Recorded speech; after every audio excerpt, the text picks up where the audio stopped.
The Smiling Proud Wander, What is True Freedom? Jin Yong's Jianghu, Our Life, Wisdom Interpretation Series, 40 minutes. If you have never read The Smiling Proud Wanderer, you can first understand it like this. This is a story about the Jianghu. There are sects. There is good and evil. There is martial arts. There is conflict. A young man born into a righteous and prestigious sect is gradually pushed out by this so-called righteous world. He belongs neither to the orthodox sects nor to the demonic sect around him. Some people disguise themselves for power for an entire lifetime.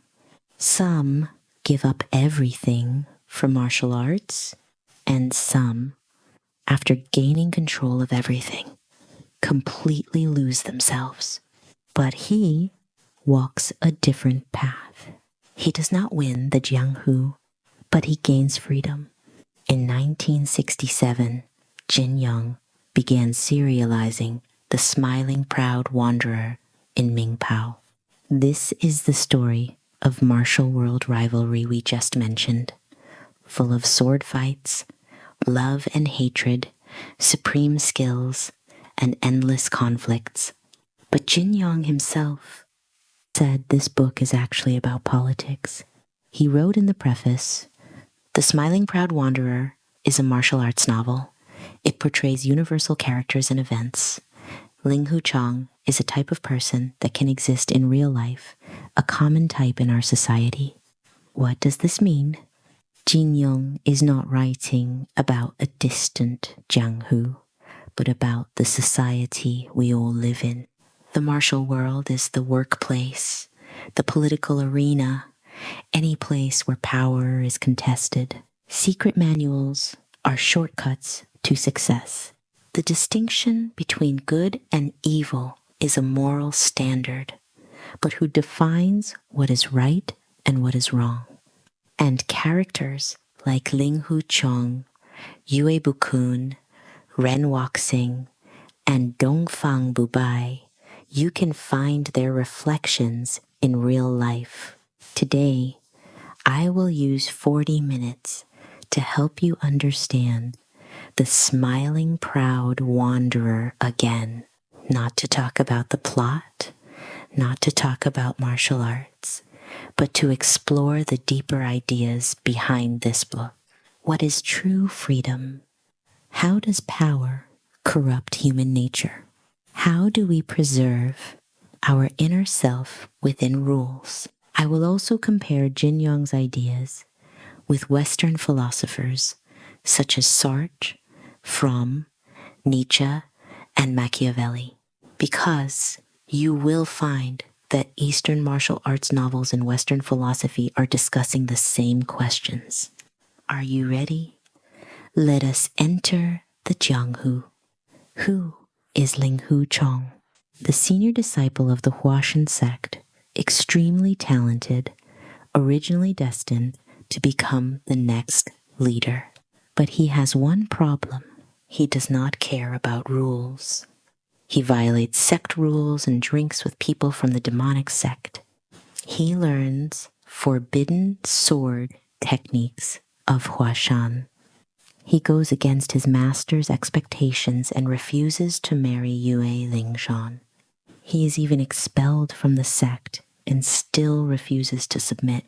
Yue Bukun asks him, "What do you really want?" Linghu Chong says, "I only want to live freely."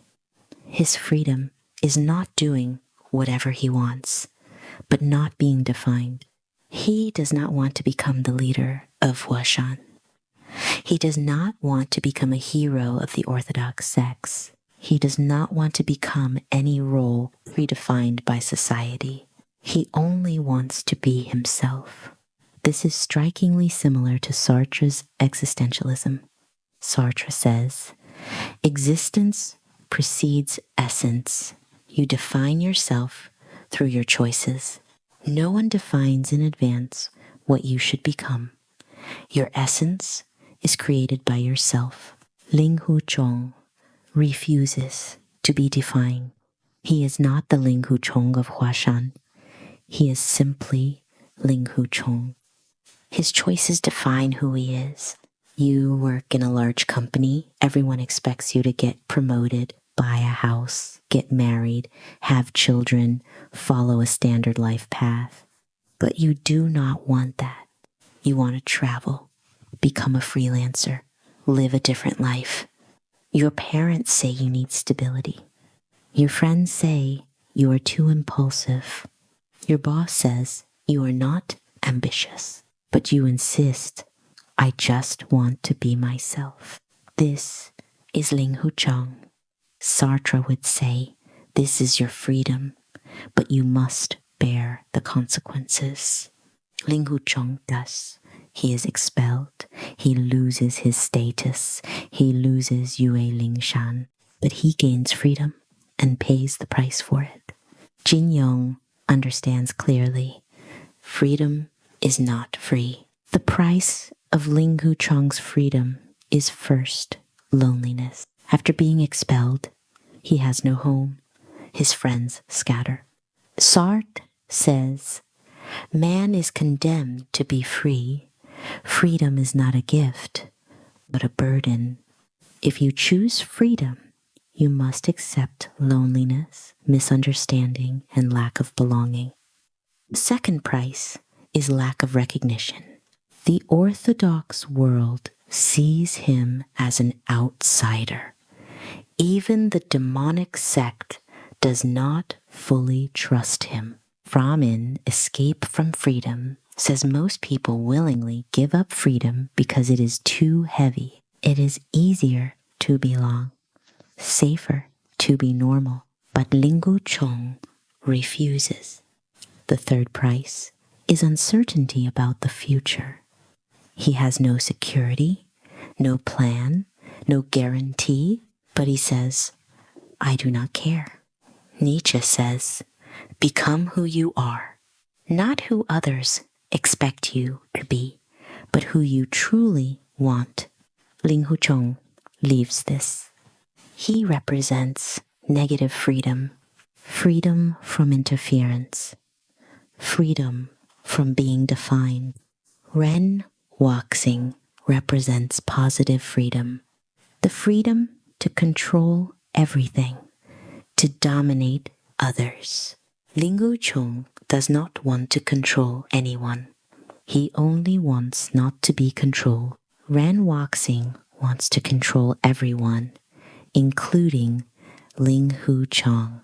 So, in the end, Linghu Chong refuses the position of leader of the Sun Moon sect, because once he becomes the leader, he must follow rules, manage others, and lose his freedom. Your company wants to promote you to management. Higher salary, more power, more status. But you know, once you accept, you will attend meetings, make presentations, manage people, deal with superiors. You can no longer do what you truly enjoy. So you refuse. Everyone thinks you are crazy, but you say, I just want to do what I love. This is the modern version of Linghu Chong. We also see his limitation. He is not perfect. His freedom sometimes looks like avoidance. He avoids responsibility, avoids complex relationships. He prefers drinking, music, wandering. Fromm would ask, is this true freedom or another form of escaping freedom? True freedom is not only being unbound, but also having the ability to choose and the courage to take responsibility. Linghu Chong achieves the first, but only learns the second after meeting Ren Yingying. So what do we learn from him? You have the right to not live according to expectations. But freedom has a cost. You must be ready to bear it. True freedom is not being defined, not escaping responsibility. Sartre says, once thrown into the world, man is responsible for everything he does. Linghu Chong lives this. What about us? Now let us move to another character, Yue Bukun, the leader of Huashan, known as the Gentleman's Sword. On the surface, he is refined, polite, moral. He says they are righteous and must not associate with the demonic sect. In reality, he kills for the evil resisting sword manual. He sacrifices his daughter's happiness for power. He even castrates himself for martial arts. In the end, his mask falls, and he becomes obsessed and ruthless. Jin Yong tells us, a hypocrite is more dangerous than a villain. Machiavelli says, a ruler must learn how not to be good while appearing good. What matters is not what you are, but what you appear to be. Yue Bukun embodies this perfectly. He maintains the image of a gentleman, using morality to hide his desire for power. He says everything is for Huashan, but it is for himself. This is the Jianghu, and also our world. Why is hypocrisy more dangerous than true evil? True evil can be seen and guarded against.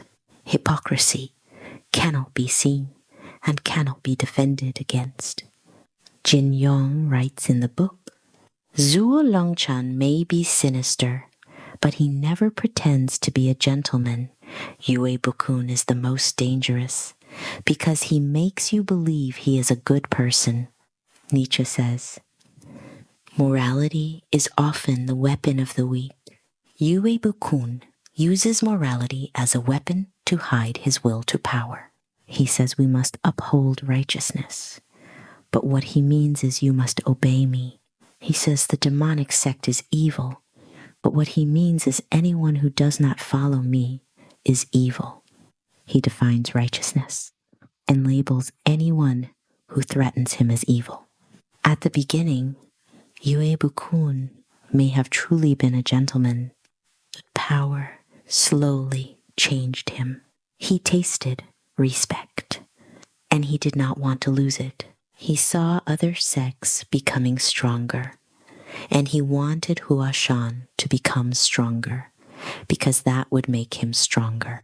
He heard of secret manuals, and he began to act without restraint. In the end, for power, he was willing to destroy even his own body. Fromm says, the desire for power comes from inner emptiness. The less a person knows who they are, the more they need power to prove their existence. Yue Bukun appears righteous, but inside he is empty. He needs the identity of leader, the respect of others, the control of power. Once these are threatened, he will do anything to protect them. A young man enters a system and starts his career. At the beginning, he has ideals. He wants to achieve something meaningful. But gradually, he realizes relationships matter more than ideals. He realizes visibility matters more than real work. He realizes he cannot speak truth, only what superiors want to hear. 10 years later, he becomes a leader. He suppresses others, protects his own position, speaks one way and acts another. He forgets that he was once a young man with ideals. This is the modern Yue Bukun. The evil resisting sword manual requires that to practice it, one must first castrate oneself. What does this symbolize? To gain power, you must sacrifice your nature, your wholeness, your humanity, Yue Bukun does this. It symbolizes sacrificing what makes you human for power. You want success. You want status. So you sacrifice health. You sacrifice family. You sacrifice friendships. You sacrifice your principles. In the end, you succeed. But you are no longer yourself. You gain power, money, status, but you lose yourself. This is the modern form of that sacrifice. Yue Bukun's tragedy is that he believes power will give him security and meaning. But the more he pursues it, the emptier he becomes. In the end, he gains ultimate power, but he loses everything. His daughter, his disciples, his dignity, himself. Power does not fill the void, it deepens it. Fromm says a person cannot find themselves through power, only through love and creation. Yue Bukun never truly loved anyone, not even himself, so his tragedy is inevitable. Disguised morality driven by power is the most dangerous. Success gained without limits will make you lose yourself. Inner emptiness cannot be filled by external power. Machiavelli says power itself is not evil. The key is how it is used. But Yue Bukun treats power as the goal, not the tool. This is his fundamental failure. Now, let us look at another character, Ren Waxing, the former leader of the Sun Moon sect. His name means, I do as I wish. This represents an extreme form of freedom, freedom without any constraint. When he was young, he overthrew the previous leader and built his own rule. He says where there are people, there are conflicts. Where there are conflicts, there is the Jianghu. People are the Jianghu. He creates a strict hierarchy and controls people with poison. But his deputy Dongfang Bubai betrays him and imprisons him. 12 years later, Linghu Chong rescues him. He takes revenge, kills Dongfang Bubai, and regains power. But what is the first thing he does? He continues to control people with poison. He rebuilds strict hierarchy. He does not allow anyone to question him. He overthrows a dictator and becomes a dictator. A historian once said, power corrupts. Absolute power corrupts absolutely. Ren Waxing is the perfect example. He was not always a tyrant. He may have once wanted to change things, but once he had power, he could do whatever he wanted. He did not need to explain anything. He believed he was always right. Gradually, he became what he once opposed. History repeats this again and again. Revolutions overthrow rulers, then create new forms of control. Why does this happen? Because people believe that if the goal is right, any means can be justified. Ren Waxing believes that as long as he can unify the Jianghu, any method is acceptable. Fromm would say, methods shape outcomes. If you pursue freedom through control, you create new forms of control. Ren Waxing and Yue Bukun are both victims of power, but they are different. Yue Bukun hides behind morality. Ren Waxing is direct. Which one is more dangerous? On the surface, Ren Waxing seems more dangerous, but in reality, Yue Bukun is more dangerous because he deceives you.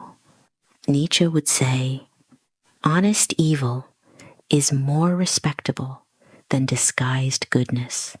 Ren Waxing is at least honest. Yue Bukun is not even that.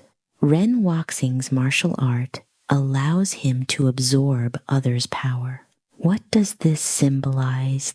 Power takes from others to strengthen itself. But the more it takes, the emptier it becomes, because nothing belongs to it. In the end, it collapses under its own contradiction.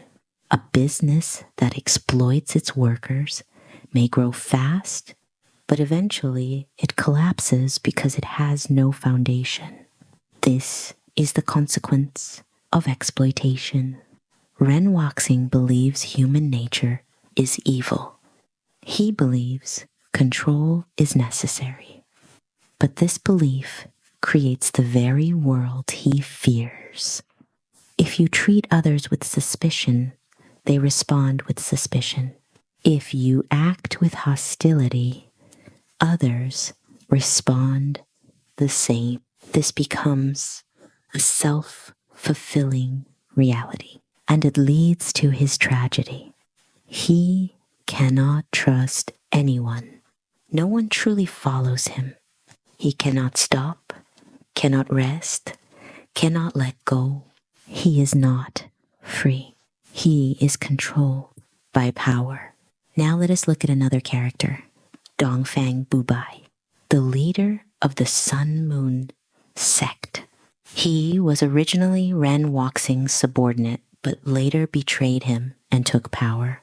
He mastered the Sunflower Manual and became the most powerful in the martial world. But like the evil resisting sword manual, it requires one to sacrifice oneself. Dongfang Bubai did it. He truly gave up his original self. He even changed his identity and fell in love with a man.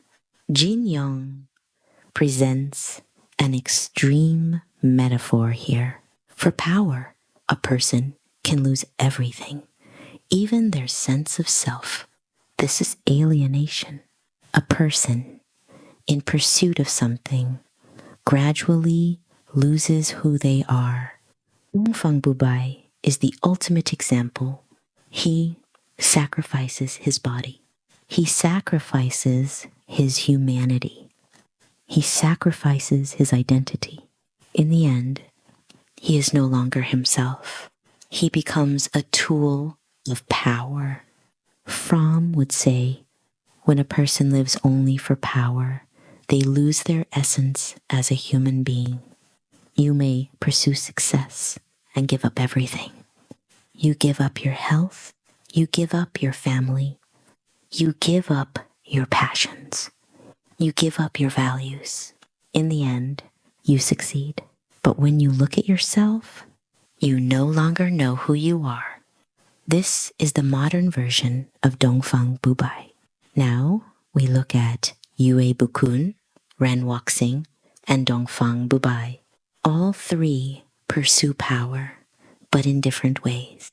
Yue Bukun hides behind morality. Ren Waxing pursues power directly. Dongfang Bubai is completely consumed by it.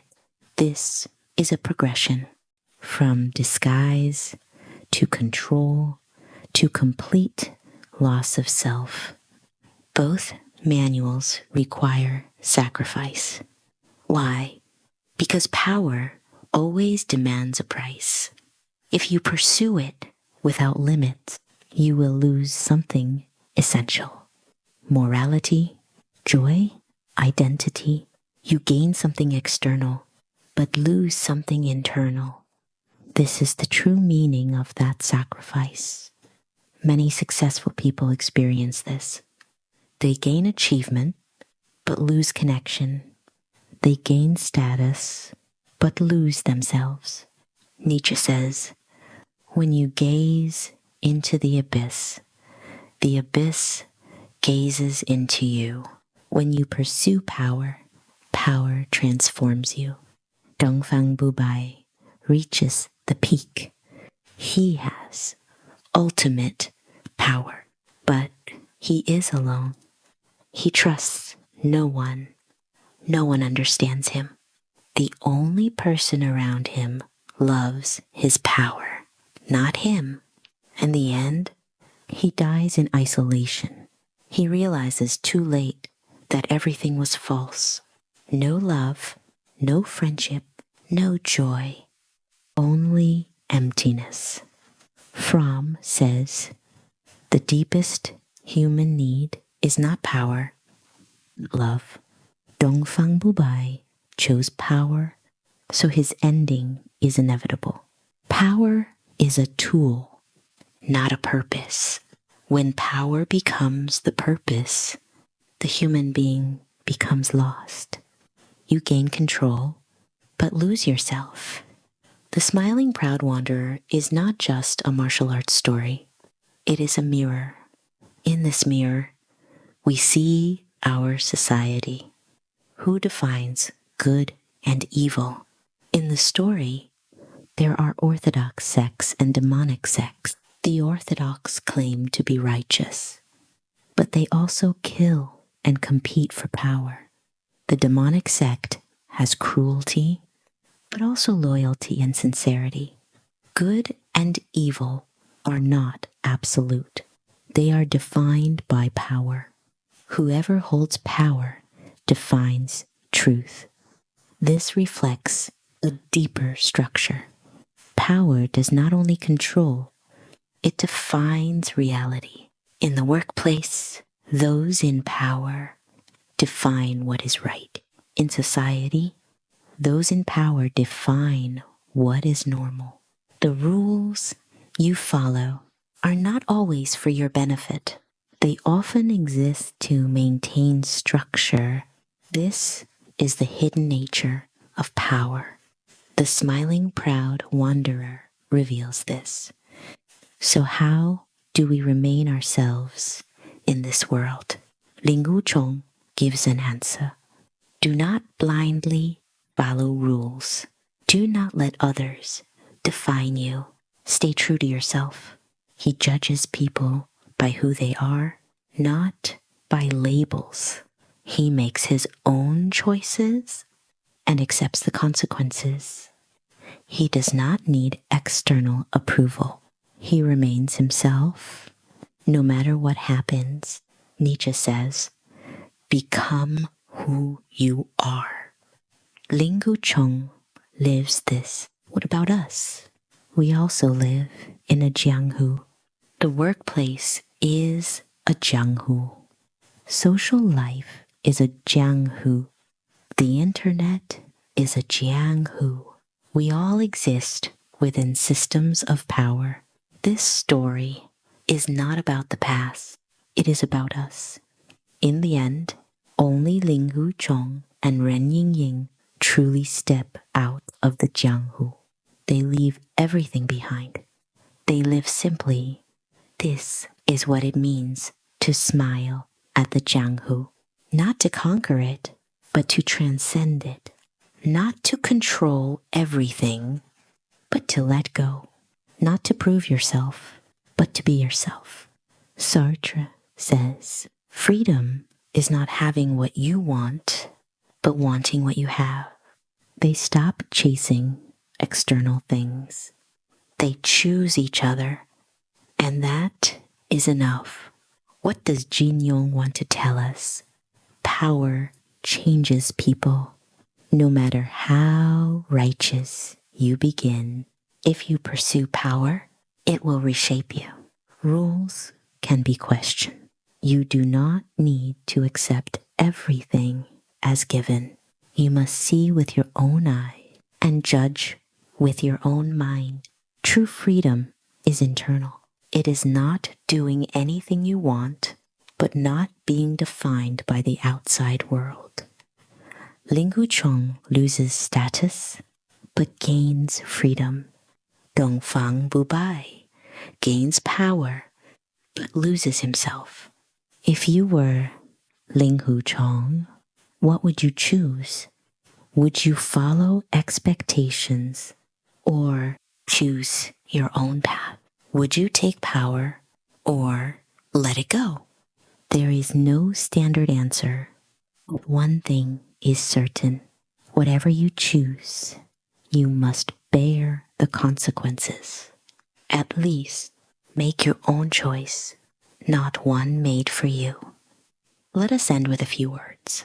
May you smile at your own Jianghu, not by conquering it, but by transcending it, not by being defined by it, but by defining yourself, not by losing yourself in it, but by finding yourself. May you remain true to your heart. May you find love. May you live your own life in this world. The smiling, proud wanderer.